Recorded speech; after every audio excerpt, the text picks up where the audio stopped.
And now, it's time for another Dice Tower review with Tom Vasel. Are you dissatisfied with your life? Do you wish that you instead been a police officer who then later on had an early retirement and started a charity? Maybe that's what you've always dreamed about doing. You can here in CV. CV is a game from Grana, which actually came out last year, and I'm getting to it now because I played their game Civilization, which was about building your own civilization, and I really enjoyed that. This is a game about building your own life. In this game, according to the cards here, you can have grandchildren, start a board game club, be a professor, do blogging, get a pension, sports car, play football with work colleagues, get a mansion, be the CEO on the way to doing that. You can have twins, get a yacht, build a building site, use a bike instead of a car, be a Wikipedia author. That doesn't seem to pay much money. Anyhow, you can do different things in this game. This is a game about rolling dice and using symbols to get more cards, which lets you roll more dice and get more symbols, which lets you get more cards, which lets you get points. Here's how it plays.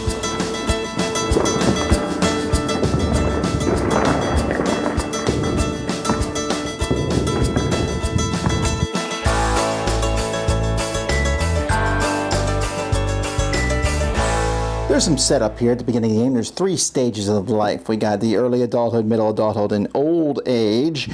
Some cards from the first deck are placed randomly here.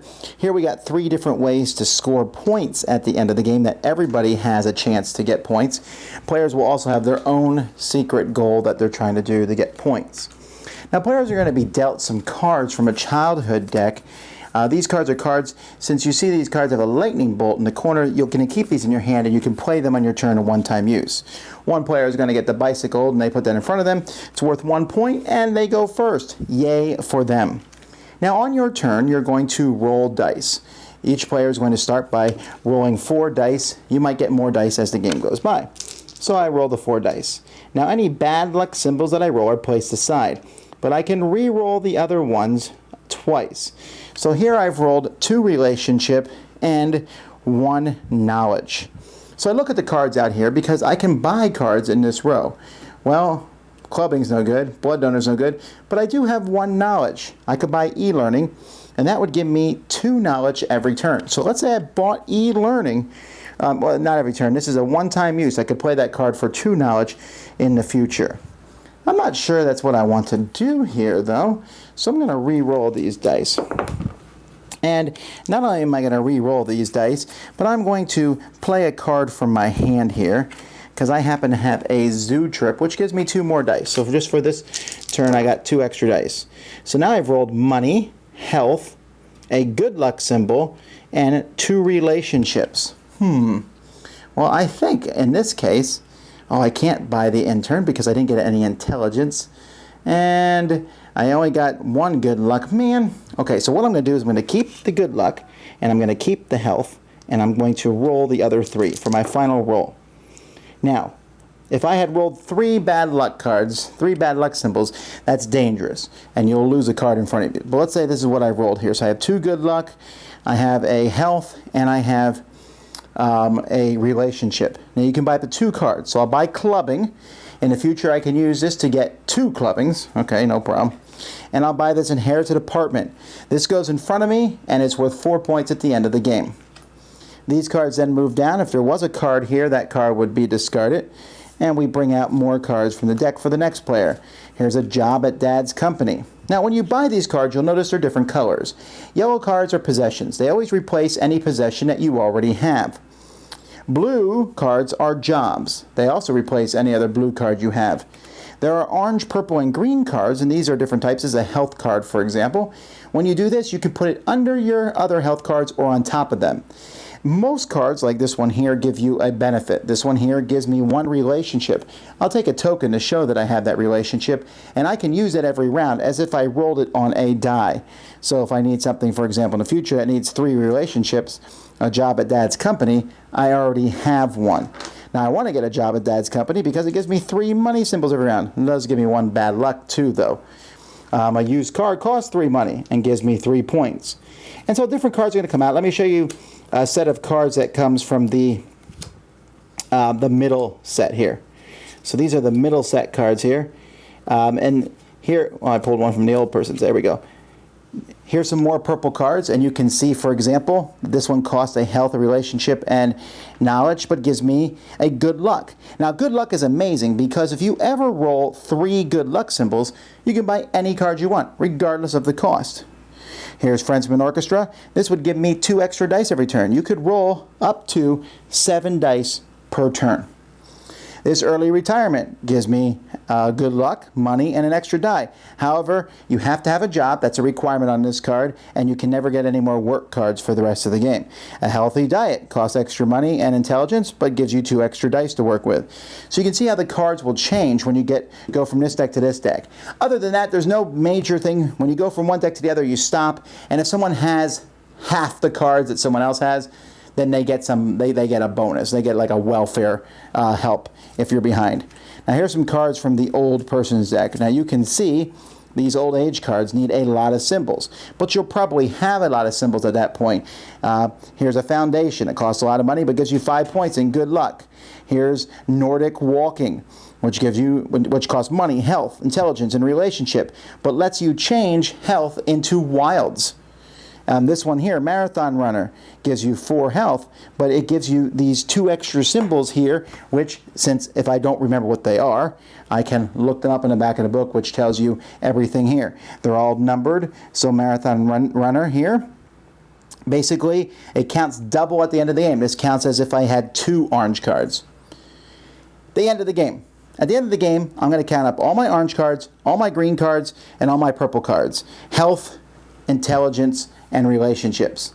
And the number of each is how many points I get. So if I have 5 orange cards, I'll get 15 points. 3 purple cards, 6 points. Possession cards are going to give you points on them. So for example, this inherited apartment gives you 4. If I'd got this factory, that would be worth 5 points. So those will be all added at the end of the game. Also, players will look at these goals in the middle. This one here, each blue card that you have is worth 3 points. Whoever has the most blue cards is the person who gets this, though. This one here, the Renaissance Man, gets 1 point for every set of 5 different colors, 7 points for each set, and again, whoever has the most sets gets that card. Players will also take a look at their own personal card. So maybe I'm an activist here. For each purple and orange card, I get 2 points. That's how the game works. Most points is the winner. CV is a game that I found myself enjoying. I like the concept of Yahtzee, right? This is Yahtzee, where you're going to roll some dice, see what the symbols are on the dice, and then roll again or roll again. Here there's that negative thing. You have these bad luck symbols on the dice, and if you roll 3 of them, something bad happens. Now there are ways to mitigate that. There's some cards that cancel it. There's cards that get rid of the bad luck symbols, but you're still got to be careful. And it's a cool game balancing mechanism, because if you're rolling 7 dice per turn, ha ha ha, sure, you're going to get a lot more symbols, but you have a better chance of rolling 3 bad luck symbols. Of course, you also have a chance of rolling the 3 good luck symbols, which lets you get any card. The game has a very nice progression about it, and it also has that nice, I call it welfare, where between rounds, if someone's really far behind, they have a small chance to help catch up. This game is about maximizing your resources. Okay, I'm going to take these college friends here, which allowed me to buy green cards for 1 less symbol. And I'm going to take a child here, which gives me a relationship and a good luck. However, it costs me an extra money every turn. And if I can't pay that money, then I lose the card. I like that sort of thing. The rolling the dice is lucky, of course, but you got to take what you roll, look at the cards that are available, and buy 1 or 2 of them. Add them to the cards in front of you, and continue. You're doing that by looking at the cards and saying, what do they offer me? What special abilities? But also saying, how will these cards score at the end of the game? You can get lots of possessions during the game. That's a lot of points. But those possessions during the game don't really give you anything special. While you can really work on your health, and it gives you a lot of stuff, and maybe just super concentrate on health and get 10 health cards, which gives you 55 points at the end of the game, and you still might lose because someone else might have done a better way to get points. Games are very strategic with luck from the dice. They're more strategic and tactical than you think. Yes, there's dice, but you can mitigate that. You can add symbols of your own. You can look up there at the end of the game, really good stuff's coming out, and hopefully you're geared up and are ready to buy it. It is light, though. It's not a very heavy game. It's simple to play. The artwork has a very parody feel to it. I'm trying to think what to compare this to. I want to say Mad Magazine, maybe. That sort of almost making fun of every possible thing. This person's a collector, and so they collect all sorts of different things. This guy's a sound mind and a sound body, and yet I would hesitate to call that either one of those. And that's the way everything is. I like that kind of funny thing. The things that you're doing here, you're trying to do both good and things, and maybe some things that aren't so spectacular, but it doesn't really detract from the game. It adds a little bit of theme to it, but also just allows you to have some fun along the way. Yeah, well, I got twins and I live in a mansion. What's up with that? That's all fun. So CV, I like it. Simple rolling the dice, goes around very quickly. Your turn comes up. You're like, ooh, what symbols can I do? Turns go quickly enough that it doesn't get boring. And it's an interesting game, and it tells a funny story along the way. Dice Tower Judgment, approved! Thanks so much for watching the Dice Tower videos. Find more great videos and reviews, as well as our top-rated audio podcast at Dicetower.com. You can also find other great shows at DicetowerNetwork.com. I'm Eric Summerer, and you've been watching The Dice Tower. The Dice Tower is sponsored by Cool Stuff Inc., where you can find great games for great prices. Cool stuff in stock. Check them out at CoolStuffInc.com. Toe de deur.